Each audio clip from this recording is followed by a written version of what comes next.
Hey, welcome back to my table. My name is Daniel, and I'm just a guy who's identified how loved and adored I am by God.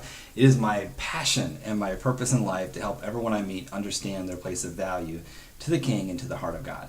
And today we are in day number 40 of Solomon's Song. It's our 90-day devotional that we're working through, and we are on that day, Song of Solomon chapter 4 and verse number 4. Now, let's just jump back there in review. A couple of videos back. The wedding day, she comes to the palace, she gets out of the carriage, he takes her hand, takes her inside, they have this wedding, he's speaking to her, he talks about her name, right, he renames her, takes away that, he starts off with that remembering, helping her to remember who she is to him now. He speaks about her name, and then he speaks about her eyes, and then he speaks about her hair. And when she looks down and her hair moves, or looks down, he notices her hair, and he talks about that. She smiles. He notices that. He talks about her teeth and her smile. And we talked about the symbols in that and how that relates to us and our relationship with God. And when he talks about her teeth, she closes her mouth. And when she closes her mouth, he mentions her lips. He mentions the color of them. And then he mentions her temples and talks about her speech and what she says. He talks about her passion. And she looks back up at him, and when she raises her head to look back up at him, he starts to look everything down, right? So he's now going to move his eyes downward.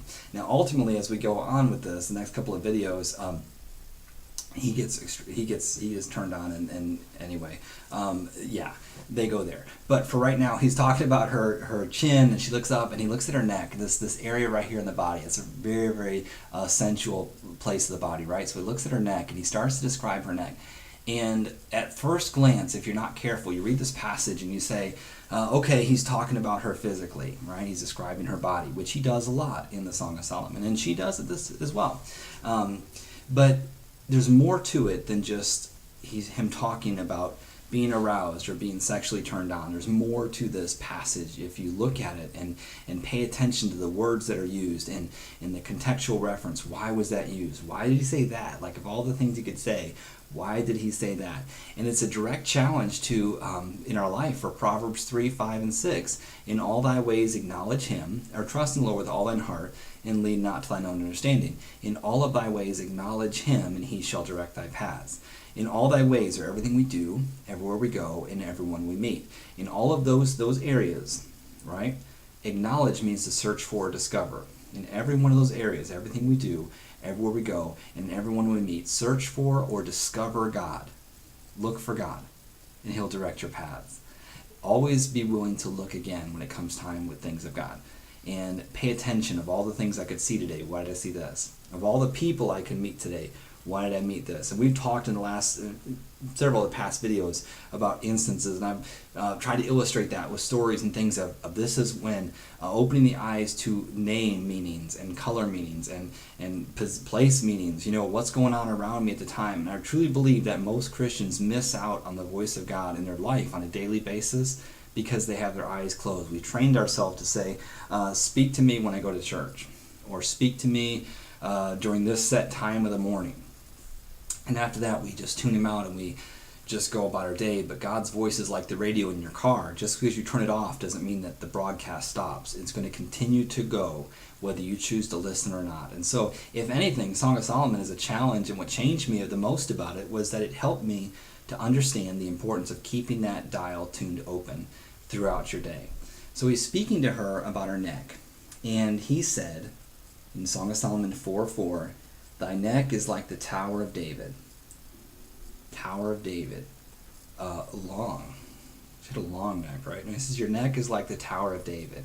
And then he goes on for the purpose of this tower.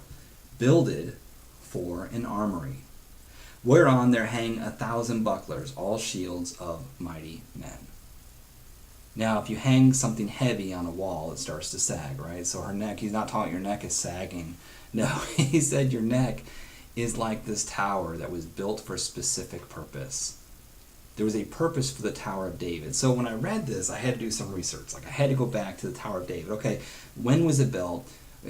Obviously, David built it because it's the Tower of David. But when, where, and why? And when you see the placement of this tower, it is something so powerful that instantly calmed anxiety in my heart about where I was and where I am and where I find myself. It allowed me to better understand Paul, where he says, I've learned in whatsoever state I am, therewith to be content. Have you ever had a time where you felt like you were out of place? Maybe it's a job, okay? You're working a job and you felt like this isn't a good fit for you because everyone around you seems to be completely anti-you. They're anti your beliefs, they're anti-you, and you wonder, just with the cynical attitude, you say, God, why am I here? Like, why am I around these people? Have I attracted them into my life? Why am I here? Or maybe with a certain family, you go, why am I in this family? Why am I part of this family? Why did you make me born here in this family? They hate me. And you maybe wondered about some things, and maybe it's caused you anxiety, or caused you maybe to even question, or even caused you to consider taking a jump into another stage where you probably weren't supposed to leave. So I looked at this tower, and the tower is beautiful to me because the Tower of David was built at a spot in the wall of the city. David was one of the greatest military kings Israel ever had, the most battled for sure. But David went around the city and he looked strategically from a military aspect to look for the weaknesses in the city. If someone's going to attack Jerusalem, what is the weak spot of the city? And it came down to this certain area where the wall wasn't in the best condition, and it wasn't in the best defensible position. It just is what it is. And David, the layout design was poor at that part, and David said, if there's a weakness here, it's here. Now imagine yourself, let's say that we lived in Jerusalem, and your house was in that neighborhood by that weak section. And you knew, just as well as everyone else, that if anyone were to invade the city, they're coming in that section. Obviously, the rent would be lower. Could you be a real estate and try and sell that? We're just minutes from downtown shopping, and of course, we are the most vulnerable in case of an attack. Your family's gonna love it. And 2 bathrooms, by the way. Did I say it was 2 bathrooms here? Can you imagine trying to sell that to someone in the real estate gig? So this is the worst place to live as far as defensible positions. And David looked at that and said, I'm going to change that. In fact, I'm going to take this area where it's the weakest, and I'm going to build this tower. And this tower is not just going to be a tower to symbolize strength and symbolize stability, but it's also going to be the barracks of my special forces. Man, the guys that are going to hit the battle the first are going to be in this tower. It's like living in a neighborhood where every other house is a cop. I mean, every single one. You got cop cars all down the street. You'd say, okay, probably home break-ins are going to be low in this neighborhood, so I guess I'm going to go ahead and live in this neighborhood. It was just, I'm going to put the special forces, I'm going to put the barracks right here in the weakest spot. It did 2 things. Number one, it showed that the king was aware of a weakness and was willing to fortify that. It also showed the people that lived in the weak areas that there was a king that was concerned with their weak area and with them, and he was willing and loving enough to place strength in their midst. Now, when I read this passage about her neck, the king is reassuring his bride of her chosen position in the palace. He's letting her know this was not by accident that you were brought here and that you were chosen, but you have been placed here in a spot where you may not feel the most comfortable, but you've been placed here for a quality that your placing here is going to bring to the area in which you're being placed. He compares her to a place of extreme importance, to the strength and the harmony of the kingdom. That's it. If you ever had any doubt of your value, there is not one person alive, man, woman, or child, who does not want to be valued, who does not want to be reassured that you have been chosen for this assignment or this job or this area because of the qualities you're going to bring to this assignment or area. The Tower of David was a barrack he built for his mighty men. He strategically built this tower at the weakest defensible point in his city. It was a show of love and concern to those who lived in this area of the kingdom, that they mattered to the king, and a reassurance that they were protected. The message that I get from this passage is that God chooses to place us in situations and circumstances where people's mindsets, attitudes, and perspectives are weak. If you're a strong person, God chooses to place you in those areas. This is by design, because you display his strength. God places you in areas like that because you display his strength, and he places you where he does in the life and those people around you for the express purpose of showing people that he is aware of them and that he is compassionate of them, and he saw the need for strength and he puts you there. And if you feel like you're surrounded by people that are weak mindsets and they're just not with the big picture of things. He says, why am I here? God places you there. Understand that God placed you where he did because he wants you to demonstrate strength and stability and power. And he wants those people there to know, whether they recognize it or not, that he values them enough to place you there and allow you to be placed where he does. You're his gift.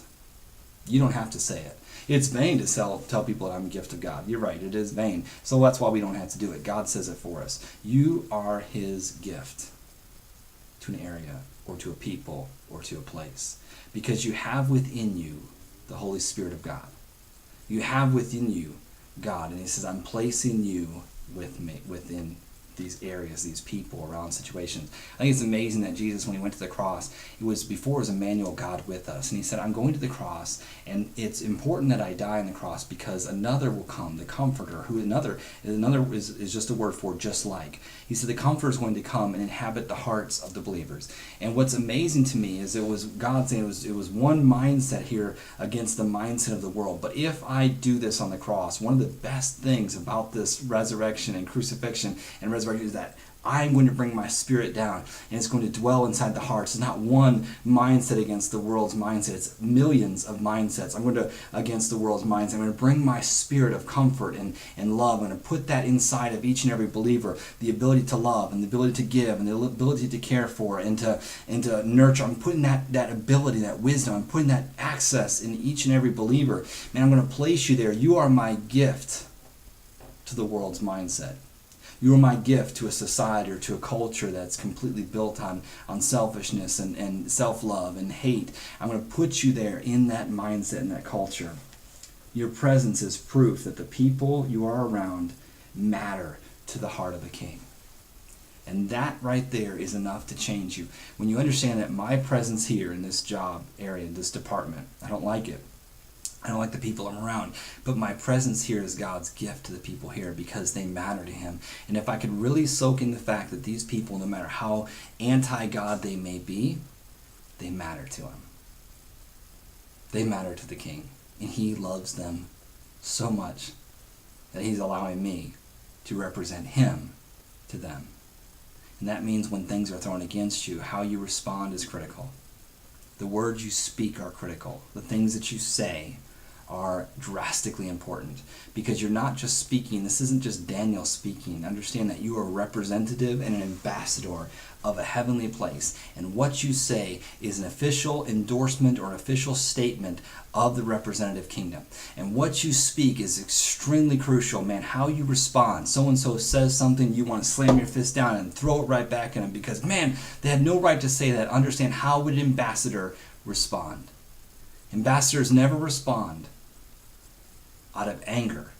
They never respond, no matter how angry they are. They will get what the king says. They'll get what their representative country's statement says, and they will find a way to diplomatically present, this is what my president says about this situation. It may not always be pleasant. It may not always be the most beautiful thing, but they are not going to speak on their own. They're going to speak as a mouthpiece representation of a greater power. And you and I have been placed around people for that purpose, to express and to speak the mindset of a greater power. And if your level is just as shallow, if your level is just as corrupt, if your level is just as emotion driven, if your level is just as much anger fueled, then guess what you're getting. Guess what? You are presenting your king in a very bad light. You're going against the whole reason why you were the embassy, why you were stationed in that spot. God says you may not feel worthy, you may not feel the best qualified, but understand there's a quality about you that I find to be irresistible, and I'm placing you in this area because you are of vital importance to the kingdom of God.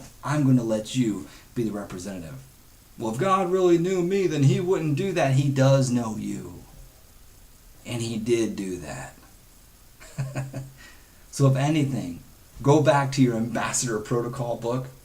Go back to your representative king and spend some time and say, Father, how do you want me to respond to this? A soft answer turneth away wrath, but grievous words stirreth up anger. God, how do you want me to respond? You know, not every text message deserves an immediate response. Not every Facebook message needs an immediate response. Not every word spoken to you needs a response right then. You can say, we'll talk about this later. I need to think about this. Not every email needs to be fired back. There's so many times where I'll write an email out to a response to something and I'll just let it sit. I'll let it sit for 24 hours and go back to it and say, delete. Watch the little cursor delete all the words and respond, thank you for your time. Thank you for your comments. Thank you for paying attention. Thanks for helping me with that. Is it fun? No. But an ambassador's job is it's more important to fulfill your purpose than to have fun. It's more important to fulfill your purpose than to be right. It's more important. Fulfill your purpose and let God work through you. I know this is a heavy one to hear about, but just like he's building royalty in her. She may kick and scream against it, but he's putting royalty in her heart, saying, this is who you are. Now walk with this, man. Walk this thing out and be willing to give it the time it is. Let me ask you a question. What circumstances have you felt God placed you in that seemed unfair to you at the time? This may take you all day to think about because you've got so many. Ambassadors, man, we don't get the best assignments all the time. We get the needed assignments all the time. So what circumstances has God placed you in or allowed you to be in that you felt were very unfair at the time? In other words, if you really loved me, why did you do this? Why did you let me have this? Let me ask you this now. Based upon that, looking back, do you know who you were there to impact? I mean, I got so many stories of places that God's placed me that I knew at the time I didn't like them. And I didn't figure out till later on who I was supposed to impact, and then it was too late because I'd already misrepresented pretty bad, in those situations. I already fired back the emails. I had already responded to the text. I had already spoken back, and I knew later on this is who you were supposed to have impacted. I placed you here because this person was hurting, and you responded in that hurt as well. Those are not times I'm necessarily glad about. But it's reinforcement to me to pay attention to where I'm at, what I'm going through, and what God has for me today. So that is day number 40. And when we get together next time, Solomon talks about her neck, and then he talks about her breasts. And, it's just beautiful. When he talks about her breasts, the beauty in this, it's so awesome to me. I love it. I love the way that he refers to her body. And I love the way that he brings out of that a healing to something that she has been struggling with, because this right here is so intentional. When we get to chapter number 8, you're going to see why this is so intentional that we're going to look at this next video. And it's awesome to me that God repairs these wounds in our heart, and sometimes they're so deep, that when he hits on these little things, they stir us. And maybe even today, we're talking about God placing us somewhere or doing the right thing in the moment. And maybe that is hurting. Maybe that hurts just hearing about that. Maybe, man, I knew it. I was supposed to. I jumped too soon on this. And that's okay. Let God do the work in that. Let him take the truth of the purpose of this and let him heal this, because when we get to the next video, we're going to talk about her breasts, and then we're going to see later on, we're going to refer back to this one, and you're going to be like, wow, that is so good. No wonder he paid attention. He was moving down, right? Hair, eyes, temples, lips, mouth, neck, and he moves down to her breasts, and he starts speaking about that. So when you get to this, it is amazing. Can't wait to see you tomorrow or next time we're together. Have a fantastic day. Bye-bye now.